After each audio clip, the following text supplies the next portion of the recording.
Hello everyone and welcome to another episode of U Journeys, and I'm your host Palesa Ramafola, and today we're coming to you from UJ's Confucius Institute, and I'll be joined by Prof. Li, who will be explaining exactly what is the UJ Institute. And I'm also going to be hosting Tebogo Mamela, the first Southern African to graduate from Shanghai University with a Magna Cum Laude in Mechatronic Engineering.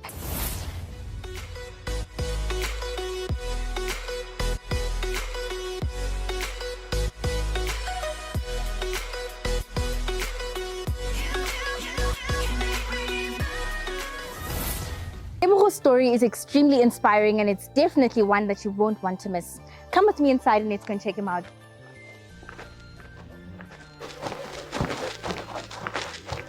Hello, Tebogo. Hello. Lovely to meet you. Prof. Li. Hi. Hello. So, Prof. Li, we'd like to know what exactly is UJCI. Do you mind sharing with us? Yes, of course. First UJCI was established 2015. It was established jointly by University of Johannesburg and Tech University. Okay. So during in the agreement, University of Johannesburg will supply as a venue, and Tech University will supply the teaching resource, and also me as a Chinese co-director. So basically, we do Chinese language teaching and culture activities, culture exchanges. So we organize culture activities like wushu, dancing, calligraphy, Chinese tea, or even more that as you like paper cutting, or even Chinese opera sometimes. Oh wow!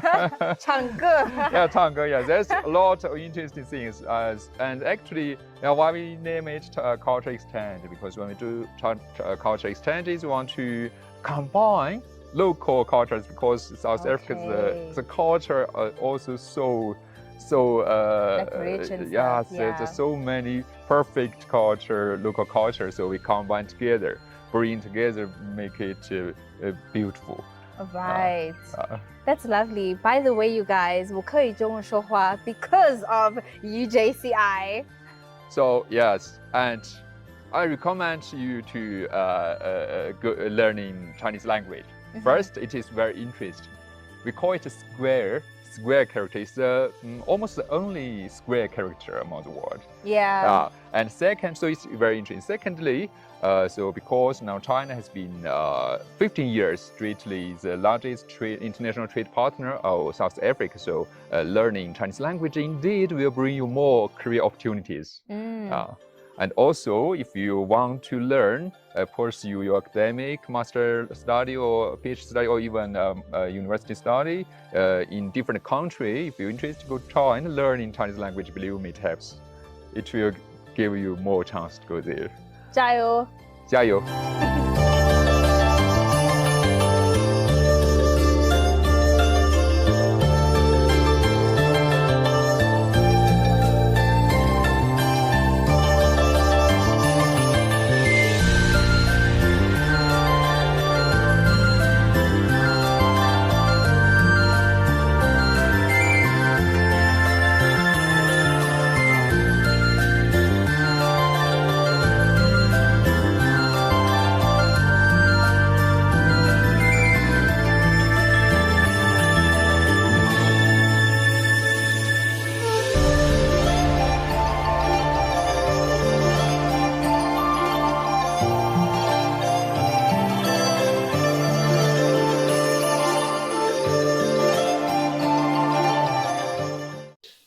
Tebogo, welcome, and thank you so much for joining us on this episode of U Journeys.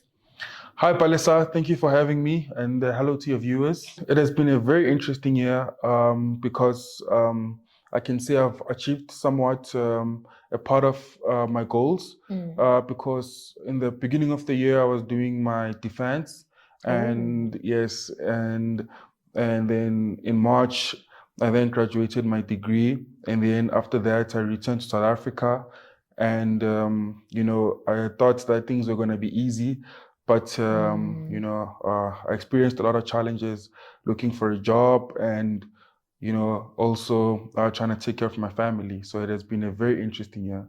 Yes. All righty. Thank you so much for that. I'm sure, I have the same experience. The goals changed.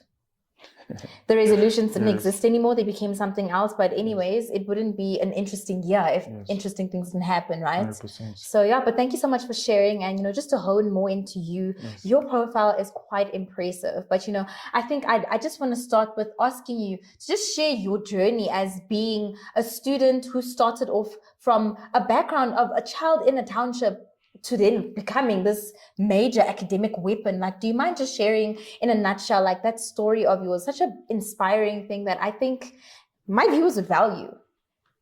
So, well, I was born in Alexandra. I grew up in Vosloorus, and I went to a township school, primary school and high school.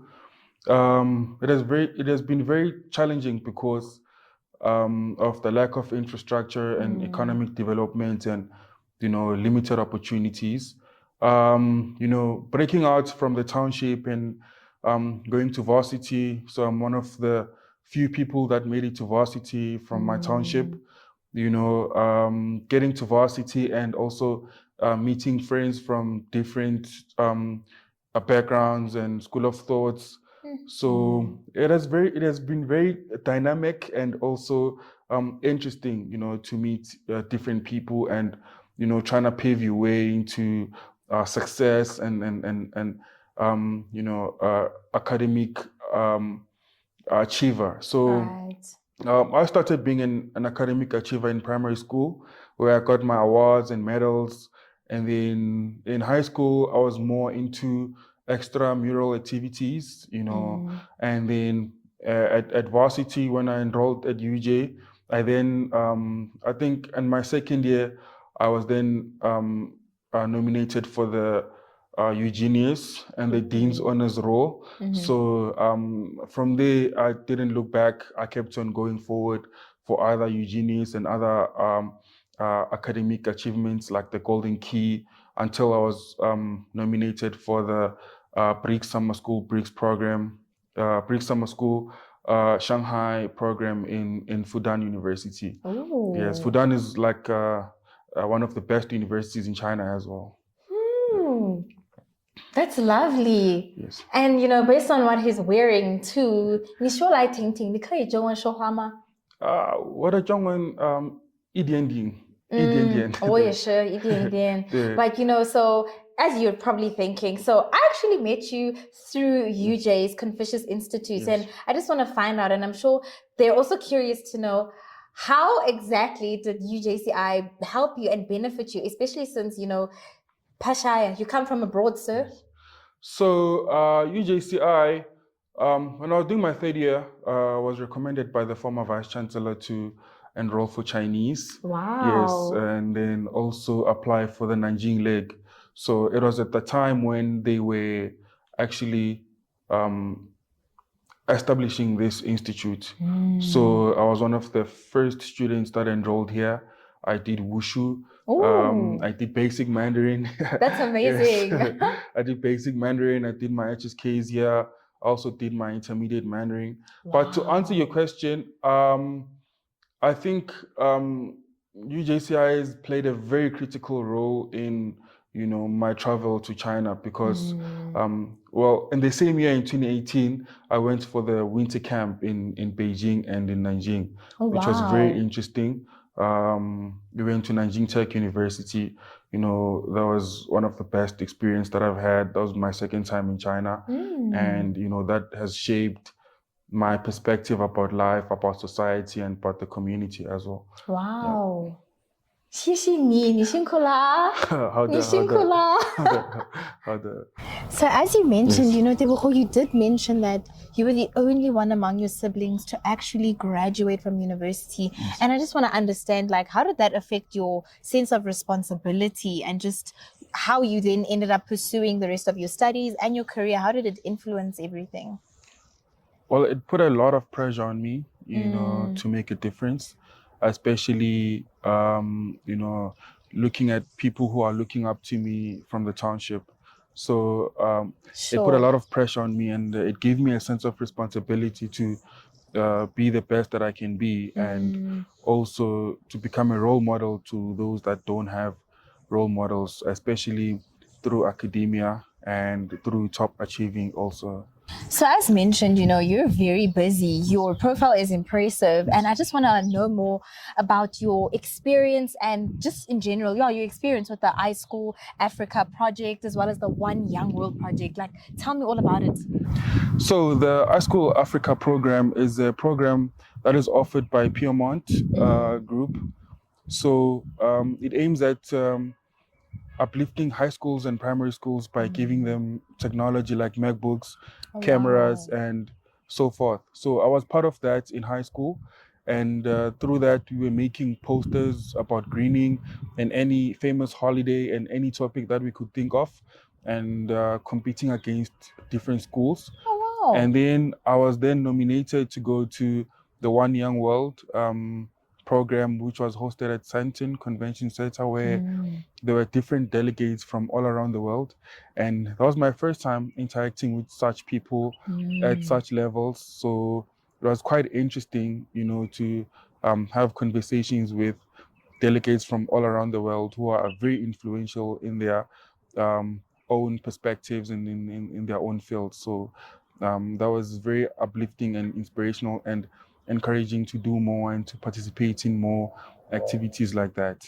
That's so encouraging. You went from associating with those kind of people to becoming those kind of people. Thank you He very much. one-upped himself. How lovely.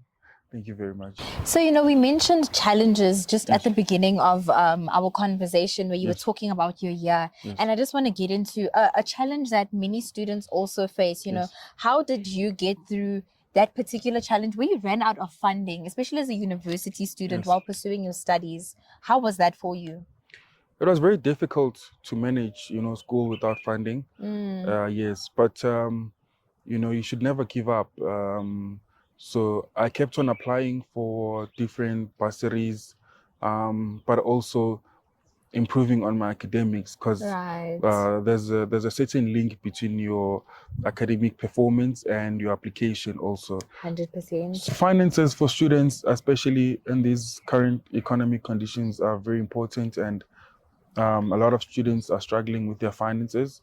But it's very important to actually keep on applying, don't give up, and look for other alternatives to get the assistance that you need, because there's different support systems for funding. There's NSPAs, there's bursaries, there's scholarships, there's internships, there's different possibilities. So I would suggest students that they should keep on holding their head high and just gunning for what they really want and not give up.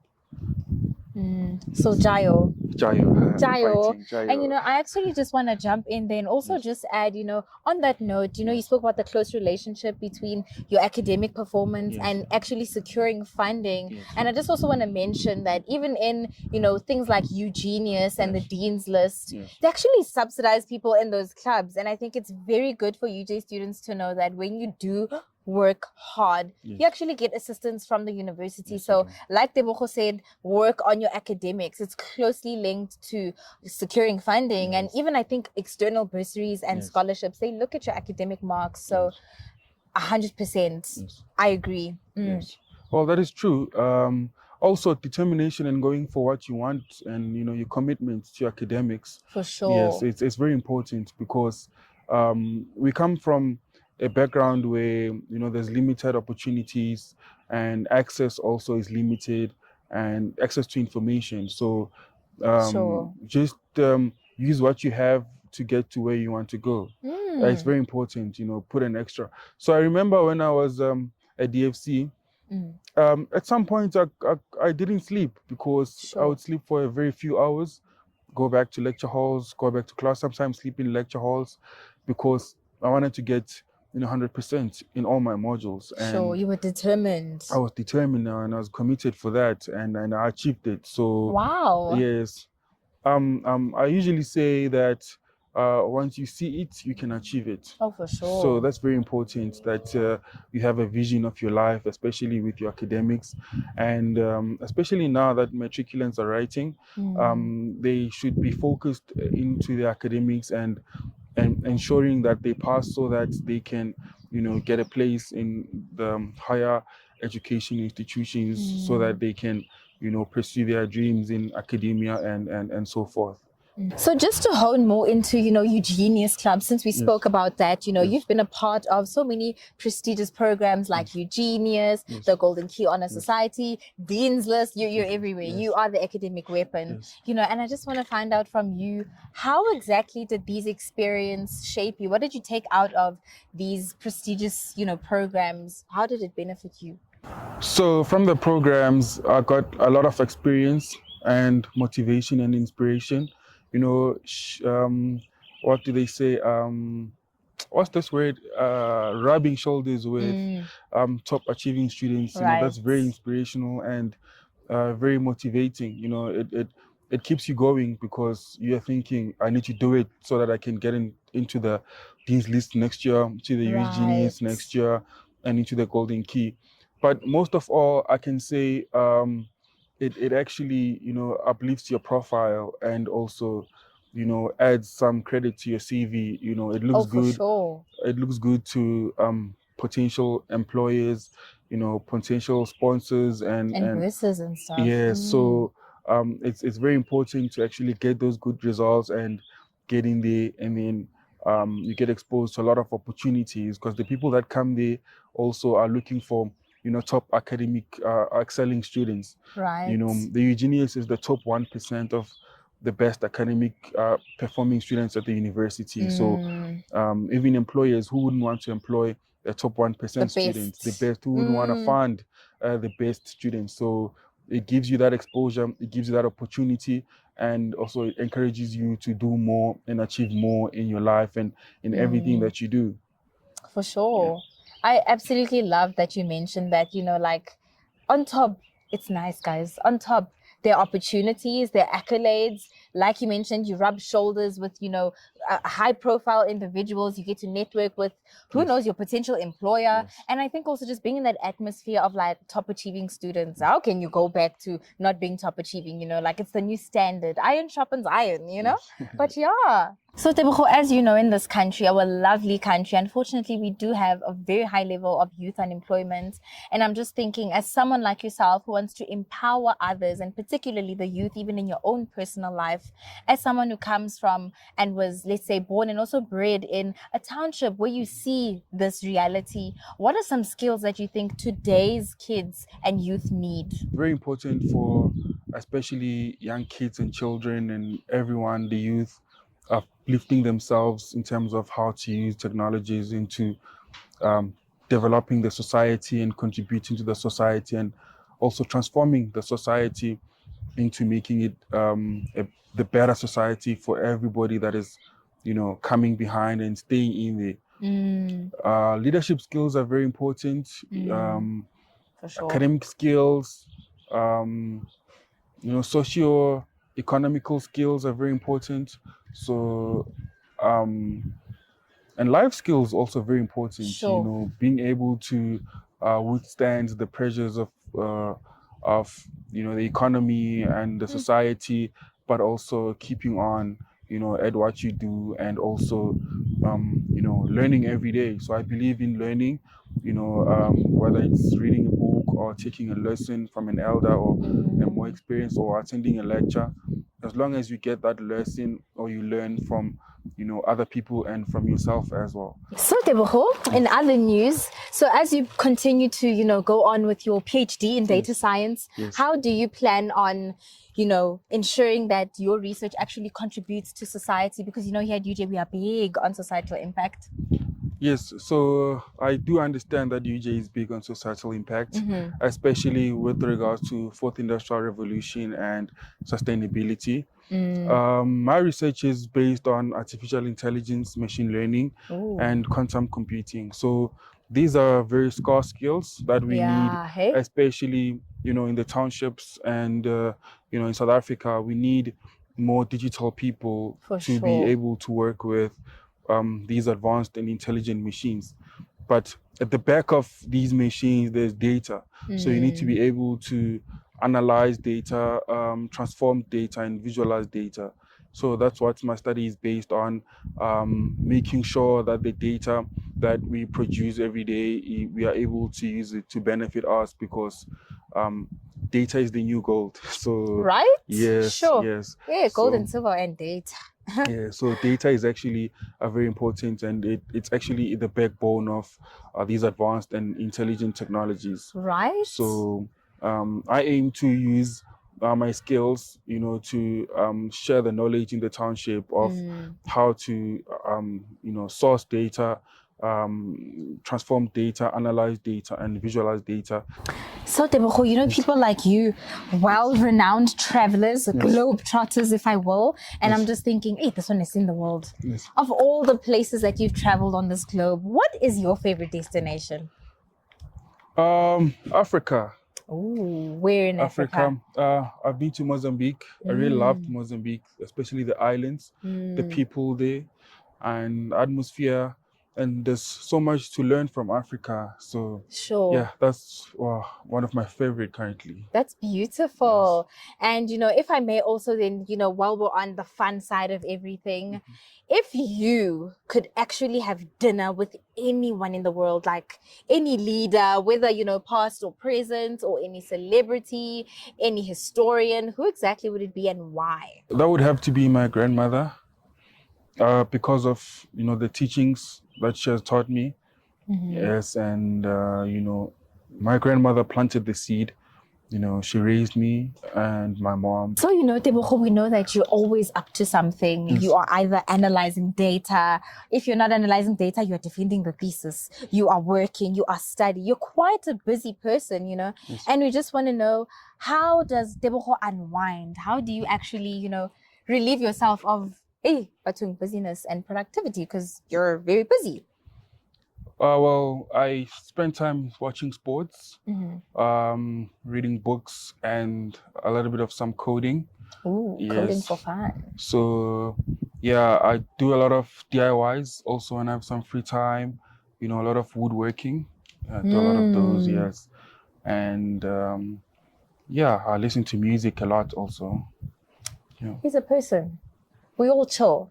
And might I add, so we're not only, Chinese twins, Mandarin Chinese twins. I also do DIY. Yes. I also, not woodwork though, but I also assemble things and find ways to put things together because it's somehow therapeutic. I don't know, Yes, But also, as we get to know more about Tebogo, in closing, we just want to find out, are there any projects that we should be, looking forward to, that you're busy with, over the next few months or years as well, so we can root for you as the Journeys and the Orange family?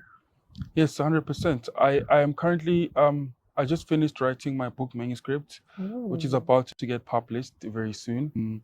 Well, I've also started a company, which is in the Institute of Advanced Intelligence. So it's sort of like an NPC that actually aims at bringing digital literacy into the township. So it's aligned with the book as well. Yes. So we've started offering classes to students and learners in the township to help them with Microsoft Office, Microsoft packages, and